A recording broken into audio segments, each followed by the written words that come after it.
In Roman 3, they are telling us, in Roman 3, not Roman 3, actually Roman 4, explain the explanatory power of the model using the coefficient of determination. So remember, coefficient of determination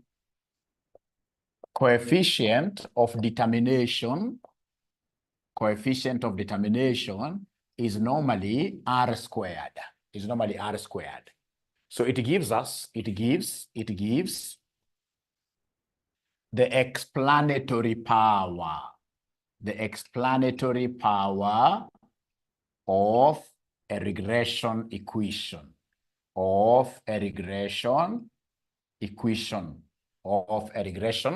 It gives the explanatory power of a regression equation, I mean, up to what percentage are we able to explain? The dependent variable? Up to what level are we able to explain the changes in the dependent variable as a result of the independent variables that we have? If, for example, we have our dependent variable as y equals a plus bx. So you see this y, as this x changes, this dependent variable changes. So in this case here, if this change in x is able to account, say, for 90% of the changes in y, then we shall say that, x is able to explain y very well. The explanatory power is very high. So R squared basically gives us the explanatory power of a regression equation. If, for example, x is able to account for 100% changes in y, then that is very good, perfect. If x is able to account for 90%, it means that there must be a hidden variable, a variable that we do not have here, a hidden variable that is able to account for that 10%, that is able to account for the 10%. So the higher it is, the better for us as statisticians here, for us as researchers here. All right. So then, ladies and gentlemen, what do we have here? Of course, you will have two types of what here? Two types of coefficient of determinations. We are supposed to work with the adjusted. But of course, it will be better for you to just interpret using the two of them. So we have here the ordinary. We have the ordinary R squared. Are you able to see this ordinary R squared? I can see R squared ordinary. It is 0.96, 9285. So this is 96.9285%.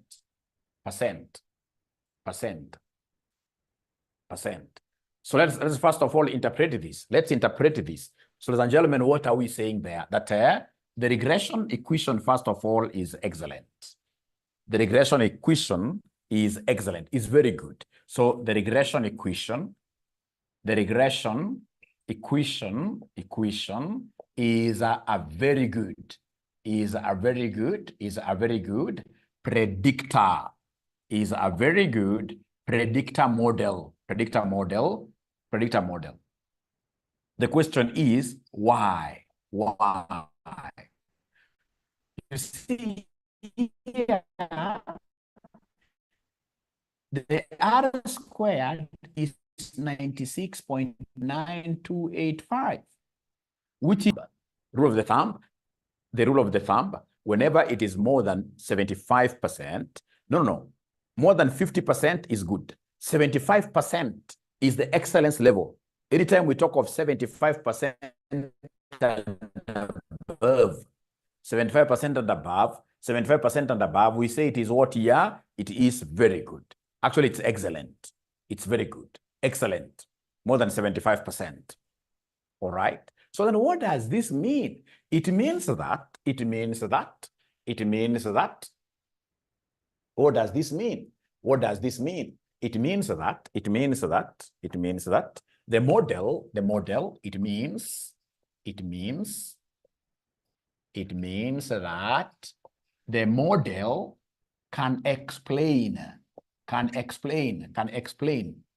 96.9285%, 0.85% of the changes in the dependent variable, of the changes in the dependent variable. Changes in the dependent variable. Changes in the dependent variable. i.e. the unexplained variance, the unexplained variance proportion. The unexplained variance proportion is 1 minus 0.9692. So 92.9285% is what we are able to explain. So the unexplained variance proportion will be, of course, the complement. Is there somebody who can, it must be a very small one. Somebody who can give me this. This minus this gives me what figure? First of all, give me this figure. This will become very clear as we progress. This will become very clear as we progress. So 1 minus this. So 0.031. So 0.031, which is the same as 3.1%, is what, in this case here, can't be explained by the model. So the margin of error is really small. This unexplained variance is the margin of error. The unexplained variance is the margin of error. It is very, very small. So whenever they 96 point what here? 96.9285 is really, really powerful here, because you're able to explain like almost everything, like almost 100%. So meaning that the model is very, very powerful. The model is very, very powerful. So you see here, they have given you 2r squared. They've given you 2r squared. We are supposed to be working with adjusted always, but I've always seen your examiner, your examiner explaining these ones. So the better thing to do is to explain both of them. You explain both of them. So in this case, you've been able to explain the normal one, Are you able to see the adjusted r squared? Is there somebody who is able to see the adjusted r squared? Is there anybody who is able to see the adjusted r squared? Anybody who is able to see the adjusted r squared? From the table, are you able to see the adjusted r squared? It seems these guys can't see. It seems these guys can't. Yeah, all right. So then how do we explain? You simply write it there, adjusted r squared. You simply write it there as adjusted r squared. Adjusted r squared. You use the same language.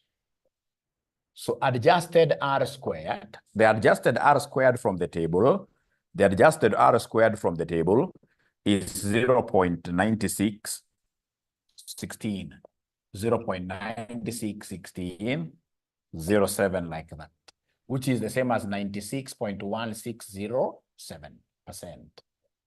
So of course, remember adjusted r squared, we are adjusting our ordinary r squared to reflect the multiple independent variables. We bring in factors here to adjust. You're not supposed to understand that. We're only supposed to understand how do we interpret this. So again, what do? You'll simply come and tell us that the model is able to explain 96.1607% of the changes of the dependent variable.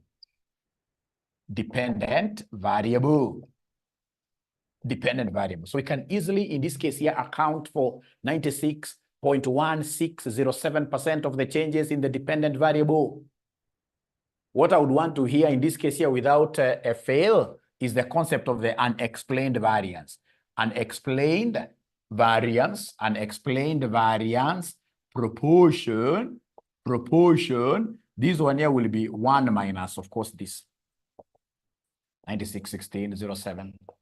Are you able to give me this figure? Yeah, Vero is giving me 3 point something, yeah? 3 point something, 3.893,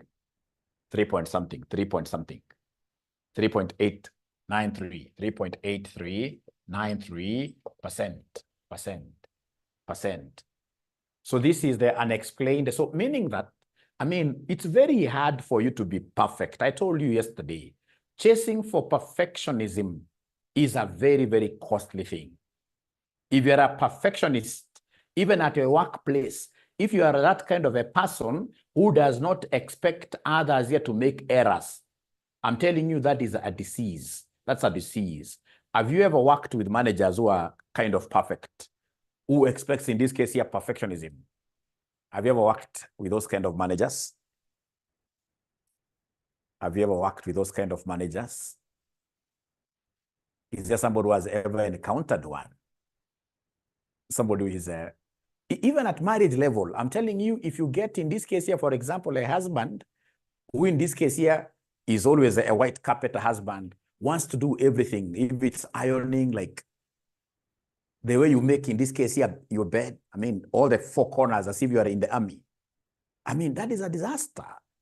That's a disaster. I'm not saying that we should be dirty, but I mean, if you are up to 90 or even 60% is very good. Even 60% is very good. Don't expect in this case here, I mean, never over-expect. Over-expectations are not good. They are not good. They are not good.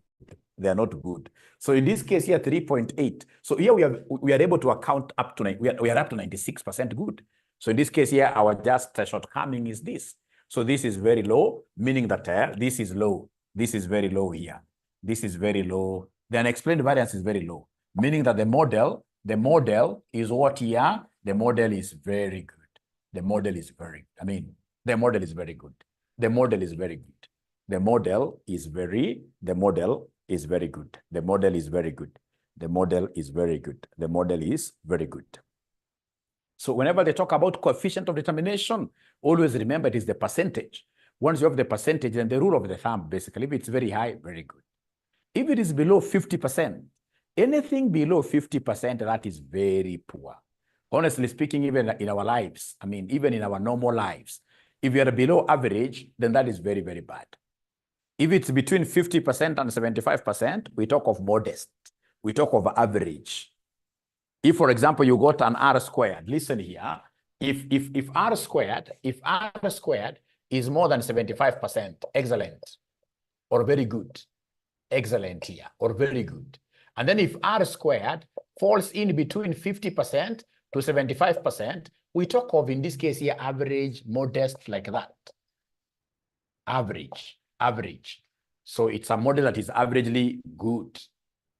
All right. And anything in this case here, ladies and gentlemen, that is less than 50, if R squared is less than 50%, this is very poor.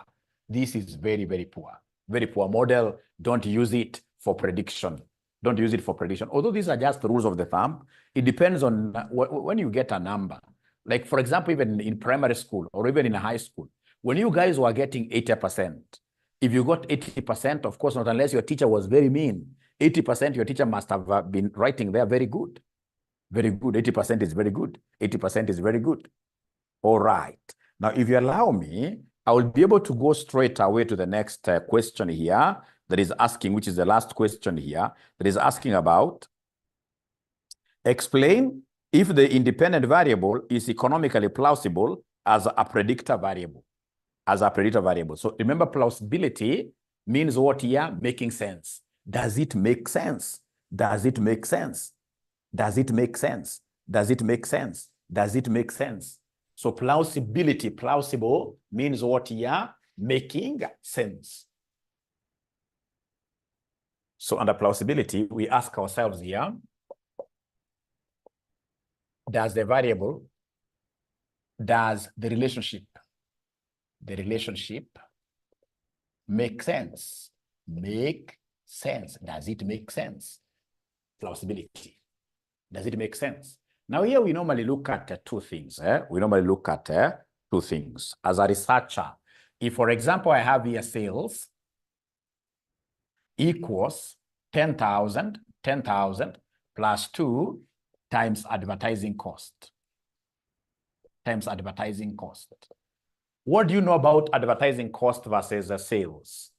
The more we advertise, the higher the sales should be. The more we advertise, the higher. So I expect a positive relationship. I expect a positive relationship here between sales and advertising cost, because the more I advertise, the more the sales should be. So in this case here, just by looking at this, I'm able to deduce here that the relationship in this case here is economically plausible. Because the relationship is If, for example, I got something like this, sales, after I've gone to data collection, I've collected my data, then I enter this data in the SPSS, the research tool. And then I get, for example, sales equals 10,000 minus 0.5 times advertising cost. So does this really make sense? Does this make sense? Does it make sense? The way Frida just reason here. Does this make sense? This relationship, does it make sense? Does it make sense? Here, that sales and advertising cost have a negative what here?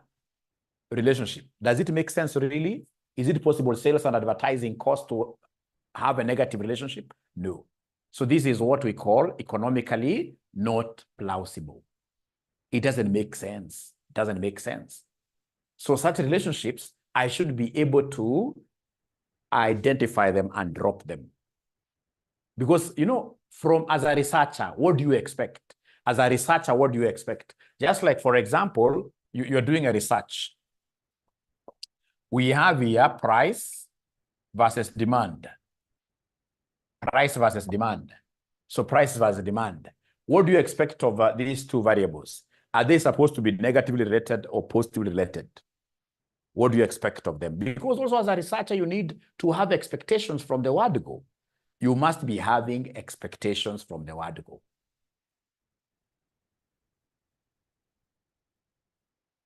You must be having expectations. There must be. As I carry out my research, positive? No. Price and demand. Price and demand can't be positive. Think again. Think again. Think again. Think again. Think again. They can't be positively related. They can't be positively. Because in this case, I remember people will buy more at a lower price. People will buy more at a lower price. As the price goes down, people buy more. People buy more. So I expect a negative relationship. Yeah, the higher the price, the lower the demand. The higher the price here, the demand will be very low. So they are negatively related. So as a researcher, as I regress these two into a model, I expect to get a negative relationship. So then what if now I've done my data collection? I've done my data collection. Once I've done my data collection, I regress this. I put this in SPSS or in what we call R. You can also use R software. So you go ahead and put this in SPSS, and then you get like price equals A plus B times quantity demanded. I get this. Then I should be able to discuss with my supervisor. Tell my supervisor I got, in this case, a relationship which I don't trust. Yeah, prayer time. Prayer time. All right, so she'll come back at exactly 7.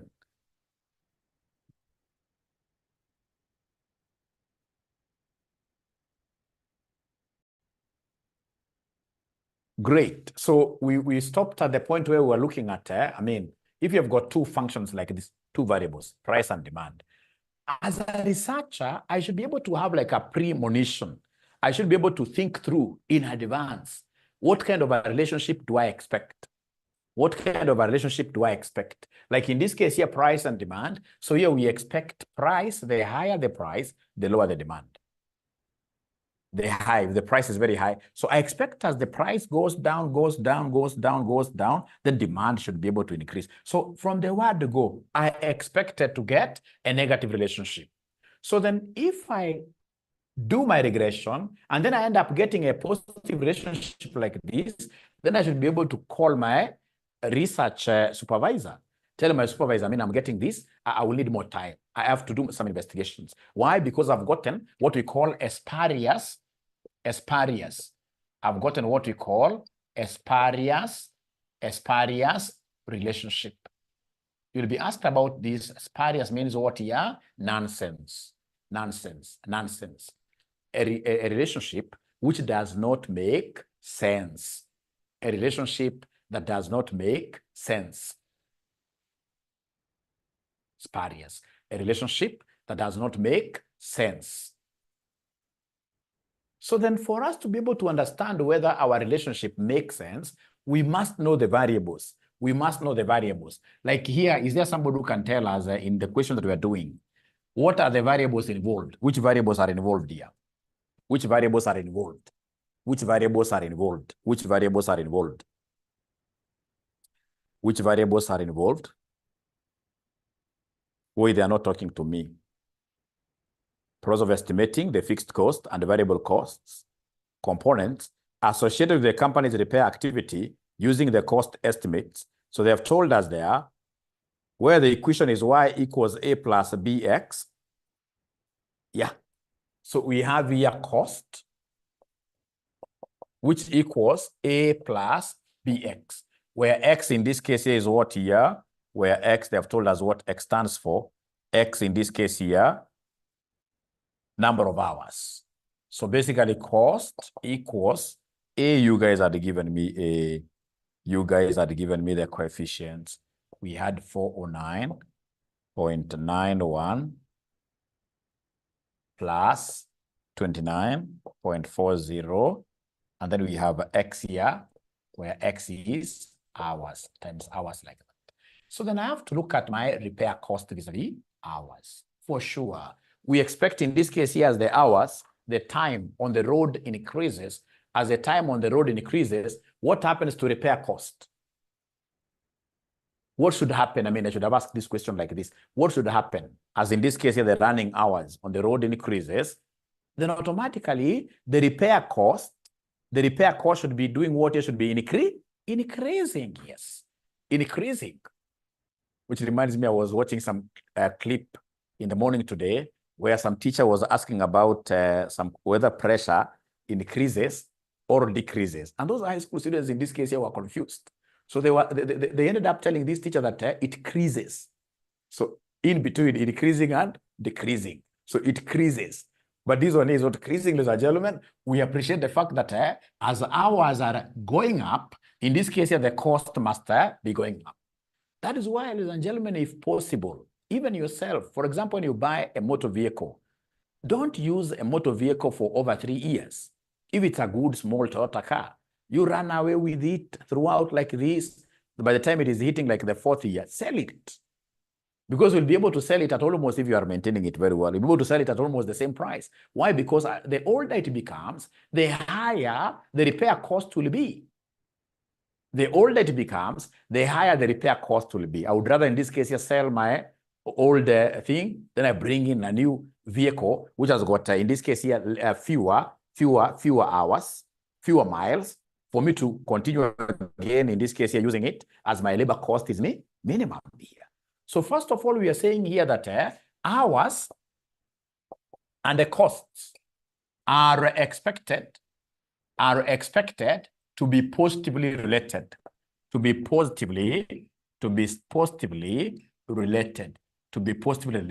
full stop here. From the equation above,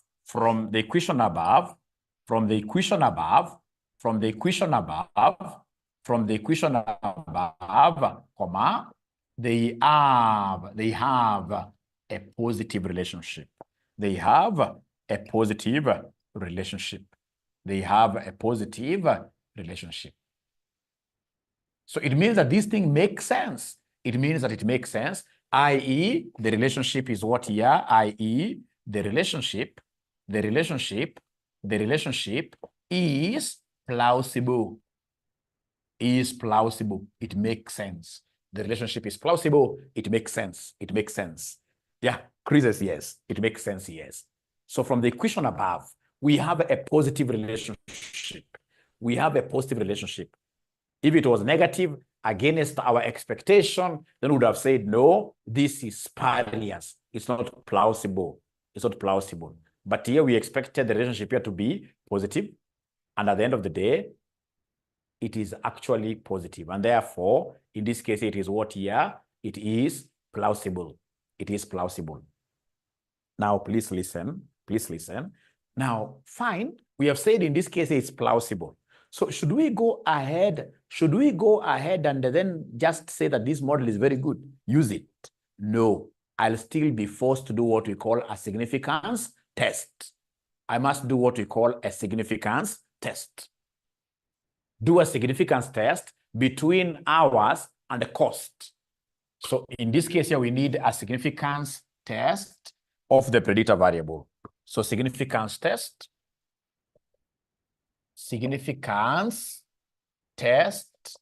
of the predictor variable, this one here, hours. I'm so sure, ladies and gentlemen, you may have forgotten how to do this significance test. I'm so sure you must have forgotten how to do this significance test. I don't know whether, Paul, you got some time to have a look at this. So this significance test of the predictor variables, we normally use the T statistic, and it's normally a two-tail test. T significant. T. So is there somebody who is able to read for us, first of all? First of all, are you able to read for us? Are you able to read for us here? HO and H1, yes. Are you able to read for us here? Are you able to read for us the coefficient? Oh, yeah. Remember, this is for the variable X, predictor variable X. Predictor variable X, I can see abracadabra 22 point something. Oh, yeah, lower. Oh, yeah. Lower, I can see 22.13 or 14. I want to make this simpler. And then we have here 36. Then we have 36.67. 67. How about the T calculated? Now, first of all, before I continue, we shall overcome. We shall overcome. Thank you very much, Vero. We draw the mountain. So is there somebody who is able to see? First of all, before you tell me, in this case, here's something about reading from the question, is there somebody who knows the formula of getting T calculated? Is there somebody who knows the formula of getting T calculated? Is there somebody who knows the formula of getting T? Okay. No, NJ, no. But you've tried. NJ, no. But you've tried. Thank you very much, Paul. Thank you very much, Celine. Coefficient over standard error. Coefficient over standard error. This is a very important formula. Fortunately, they have done, these ninjas have done this for us, fortunately. Fortunately, they have done this for us. They have given us the T calculated, what they are calling the T statistic. The T statistic. They have given us 11 point what here? 11.23 or 11.24. Are you able to see the 11.24 for the predictor variable? Are you able to see 11 point something? Is it 11.19? Am I the one who is not seeing this?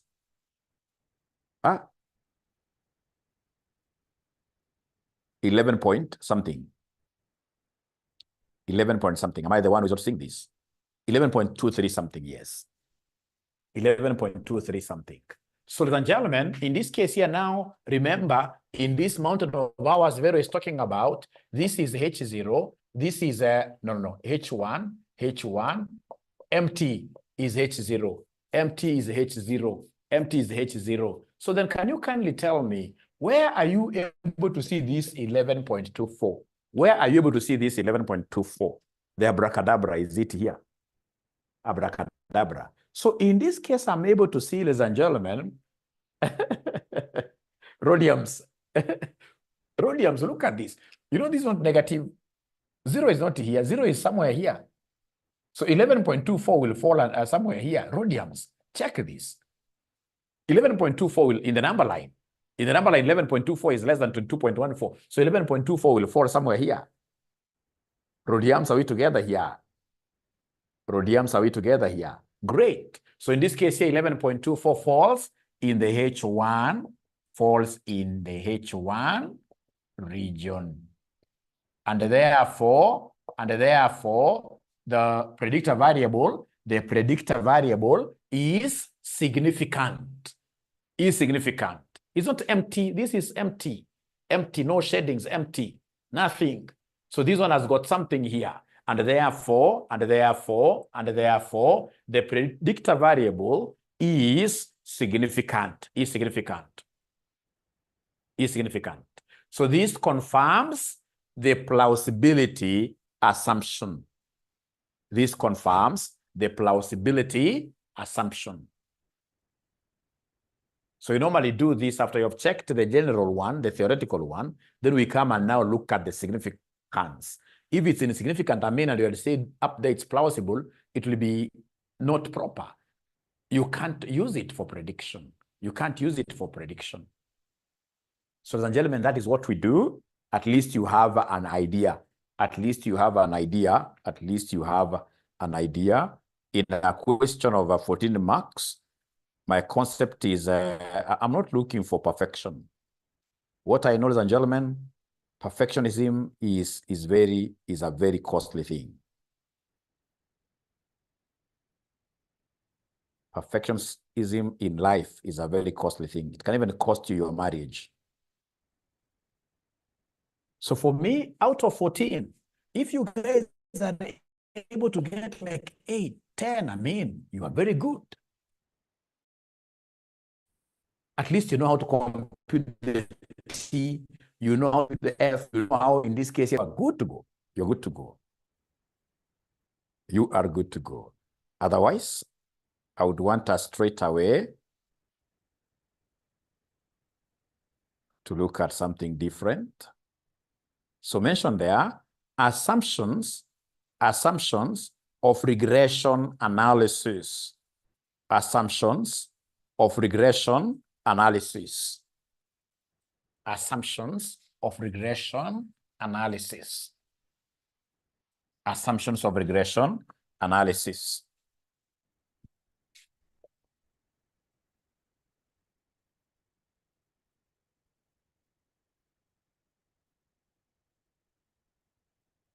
So assumption of regression analysis, the first one is linearity. Number one, it is linearity.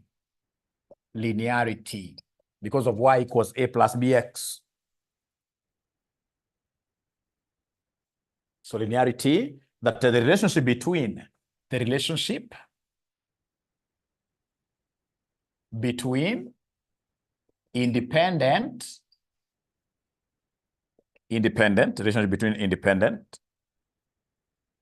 variables, independent variables, and the dependent variable, and the dependent variable, and the dependent variable is linear. Is linear. Is linear. Is linear.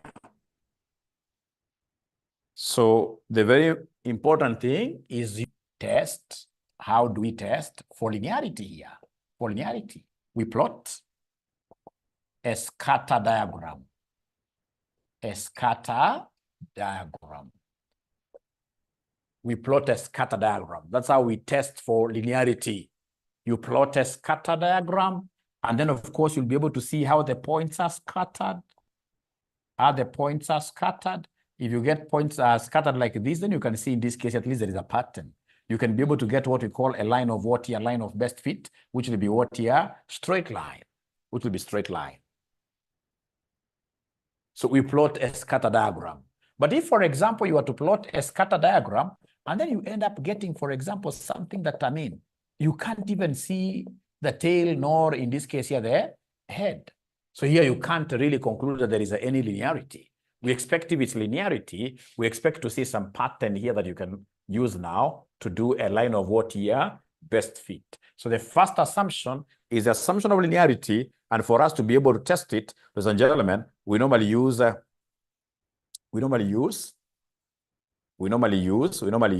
that concept of what here, that concept of scatter diagram. That is it. Then number two, we have independence of observations. Independence of observations. Independence of observations. Of observations here. Independence of observations. Independence of observations. That observations are independent of each other. Observations are independent of each other, They are independent of each other. That if, for example, I take you guys to be in my sample, so you bring in, for example, somebody tells me this vehicle of mine has done 10 hours, and this was the repair cost. I bring in a Muhaya. A Muhaya tells me that this vehicle of mine has done this number of hours and this. So I expect you guys to be very independent of each other. Otherwise, in research, if I put you together and then you discuss, you can easily cheat. So in this case, the observations are normally independent of each other. They are independent of each other. They depend on each other. And then how do we test? So the test here. So to test, we use the Durbin-Watson, the Durbin-Watson 1, 2, 3 rule. The Durbin-Watson 1, 2, 3 rule. The Durbin-Watson 1, 2, 3 rule. Durbin-Watson, we also draw this mountain of ours. Our ugali here, we draw our mountain. So we have a 1, 2, 3. Although this one for Durbin-Watson, the significance is here. The significance is here. The significance is there. So we have our H1 being here. Our H1 being here. This is our H0. This is our H0. It takes the opposite of the T. So it's 1, 2, 3 principle. You have to draw this. You must draw this mountain. Yeah, Durbin-Watson statistic, the DW. So then what will happen is this. You will be given two models. Like the first model, for example, Durbin-Watson could be 2.3. Another model, Durbin-Watson for model 2 would be like 5. And then we have another one, Durbin-Watson 3, another model 3, it will be 0.8. So please listen. It means straight away this 2.3, where is 2.3 significant? So 2.3 is somewhere here. So it means that this is good. Good. So good here will mean independent. The observations that you took here are very independent of each other. Why? Because the Durbin-Watson of the model is falling here. The Durbin-Watson of the model is falling there. But if you look at Durbin-Watson 2, for model 2, it's 5. Where is 5? 5 is out of range. 5 is out of range, more than 3 here, out of range. So in this case here, that model cannot be used because there is what we call dependence concept. Dependence. So for us to say that the observations are very independent, then we expect the Durbin-Watson statistic of our model to be in between here, 1, 2, 3. 2 is the perfect. If it falls at exactly 2, perfect. But anywhere here between 1 and 3, this is acceptable. This is acceptable. This is acceptable. This is acceptable. So I would want you to put a note there. I would want you to put a note there and tell us there that when observations are independent, when observations are independent, when observations are independent, when observations are independent,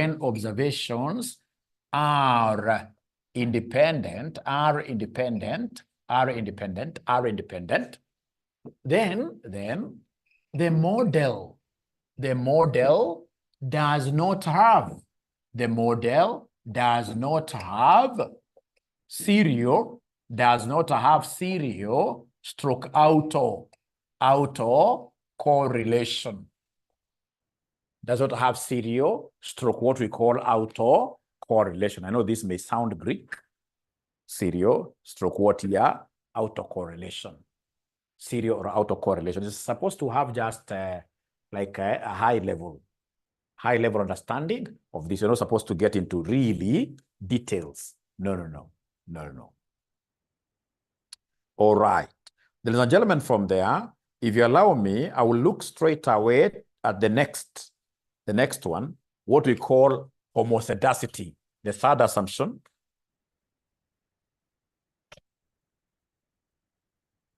That regression assumes regression assumes homoscedasticity. Homoscedasticity. It assumes homoscedasticity. Regression assumes what we call homoscedasticity. Regression assumes what we call homoscedasticity. So homoscedasticity, if, for example, because we also use a scatter diagram here, if I have my line of best fit, all right, I have my line of best fit. If I happen to be having a point here, I should be having a point exactly opposite here. So that at the end of the day, our line of best fit is able to cut these particular plots into two. Homoscedasticity means what here? Equal. It is the opposite of a heteroscedasticity.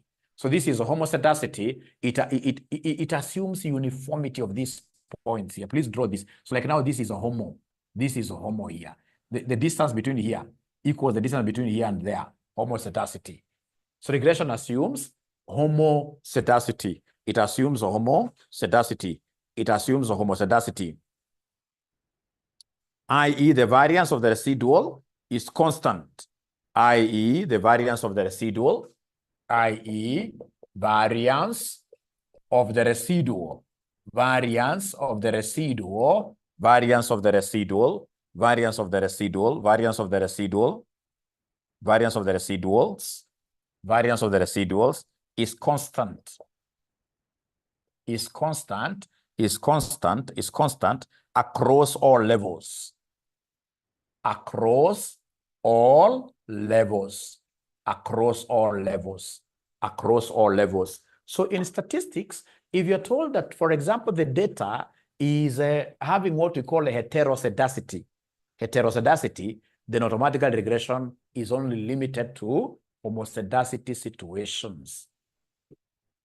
If you get your data being hetero, it has a heteroscedasticity like this, heteroscedasticity like this, then automatically you can't use regression, because regression makes these assumptions here. Regression assumes homoscedasticity. Regression assumes homoscedasticity. Regression assumes what we call homoscedasticity. So I can see Faiza crying there. No, you see, you'll be asked. They don't want you to go into all those details. If they just ask you for 8 marks, what are the assumptions of regression analysis? 8 marks, and then you tell us how do we test them. So you should be able to remember homoscedasticity. I should be able to remember homoscedasticity. Homoscedasticity. Homoscedasticity. One of the assumptions here. One of the assumptions. So have you guys written up to there? Have you guys written up to there? Can I continue? Can I continue? Have you guys written up to there now? Can I continue?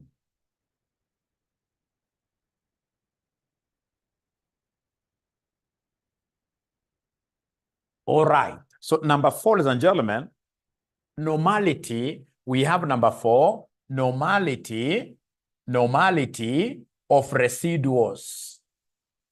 Normality of residuals. Normality of residuals. So tell us that regression assumes that residuals are normally distributed. It assumes that residuals are normally distributed. They are normally distributed. It assumes that residuals are normally distributed. They are normally distributed. They are normally distributed. They are clustered around some mean. If you remember the normal distribution here, I mean, most of them, if you try to draw what we call a histogram, by the way, here to test, we draw a histogram. A histogram. To test this normality, we draw a histogram. A histogram. So you realize when you take, in this case here, the residuals, your points here, in terms of numbers, if, for example, you have X bar is 20, you'll get, like, for example, 10 of them have this X bar of 20. 10 of them. You'll get like 2 of them have an X bar of, say, 3. So in this case here, towards, when we talk of the mean here, most of them will be clustered around the mean. Most of them highest frequency. Highest frequency. Beyond, when you go below the mean here, Now, in this case here, this probability becomes smaller and smaller. So if you are to do, you know, somebody may ask, but Mwalimu, you have said they follow linear. How comes? No, here I'm talking about if you are to do a frequency polygon. If you're to do that frequency, you're counting, this is the mean. How many observations? How many observations? And then now you draw that frequency curve. What do you call the histogram? You'll be able to get that your distribution will be like this, like this. There are very small probabilities of us getting to the tail here. Very small probabilities of us getting to the tail. So it assumes normality of what here? The residuals. Normality of the residuals. The last one. It assumes that there is no multicollinearity. The last one, it assumes that there is no multicollinearity. It assumes that there is no, it assumes that there is no multicollinearity. Multicollinearity. It assumes that there is no multicollinearity. Now, please listen. You see here we have, for example, y equals a plus b1x1 plus b2x2. You see, x1 is supposed to be related to y. So seriously, if possible, 90%, 100%. x2 at the same time is supposed to be related to y. But x1 and x2, they are not supposed to be related. x1 and x2 are not supposed to be related. If they're related, then we shall talk of there being many relationships. There being many relationships in the model. Many relationships in the model. So there is no multicollinearity, and we are writing there. The independent variables, the independent variables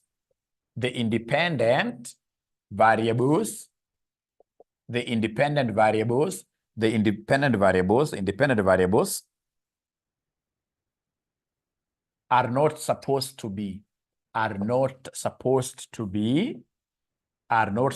to be significantly related.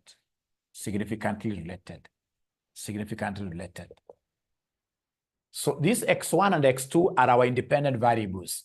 x1 and x2 are our independent variables. They are not supposed to be significantly related. They're supposed to have a relationship with y, but they themselves are not supposed to be having a significant relationship. They're not supposed to be having a significant relationship. So testing, how do we test? In this case here, using correlation matrix.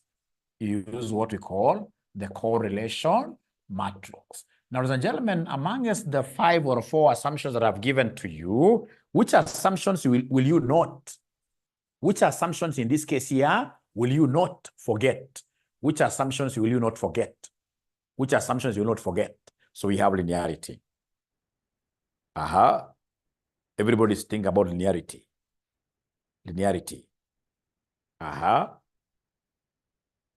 Homoscedasity, I love that.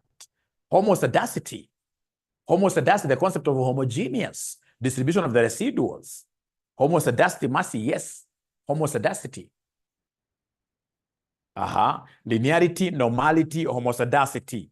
Thank you very much, Celine. Linearity, normality, homoscedasity. Normality of residuals. Independence of observations. Independence of observations, or there being no auto, if you remember the concept of what here, we should not have, in this case here, serial correlation, serial or auto correlation, if you remember that. Multicollinearity. Great. So you guys are great ninjas. So somebody is telling me that Mwalimu use simple English. Imagine that is what you will get in your exams.